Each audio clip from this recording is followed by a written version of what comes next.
IPhone வாங்கி கொடுத்தாங்களா sir?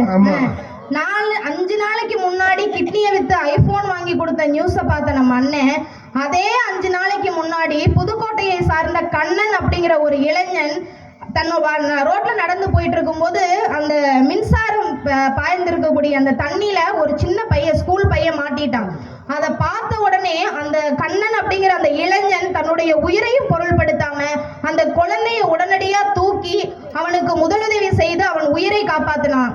அவன்கிட்ட பேட்டி கேட்டாங்க நிருபர்கள், தம்பி நீங்க கடவுள் மாதிரின்னு சொல்றாங்க, நீங்க செஞ்ச விஷயம் ரொம்ப பெரிய தியாகம், உங்க உயிரை பணைய வச்சு நீங்க அந்த பையனை காப்பாத்திருக்கீங்களே அப்படின்னு. அதுக்கு அந்த இளைஞர் கண்ணன் அப்படிங்கிற அந்த இளைஞன் என்ன சொன்னான் தெரியுமா நடுவர் அவர்களே? ஐயா, நான் ஒருவேளை அந்த பையனை பார்த்துட்டு அமைதியா போயிருந்தேன்னா என்னுடைய வாழ்நாள் முழுவதும் எனக்கு என்னுடைய மனசாட்சி என்னை கேள்வி கேட்டுக்கிட்டே இருக்கும். நான் அந்த இடத்துல அந்த பையன் உயிரை காப்பாத்தின உடனே அவன் என்னை பார்த்து தேங்க்ஸ் அங்கிள் அப்படின்னு ஒரு வார்த்தை சொன்னான் பாத்தீங்களா, அது பல கோடி ரூபாய்க்கு மதிப்பு அப்படின்னு சொன்னா. இன்னைக்கு அந்த இளைஞரை உலகமே தூக்கி வச்சு கொண்டாடுதுன்னு சொன்னா. இந்த மாதிரியான இளைஞர்கள்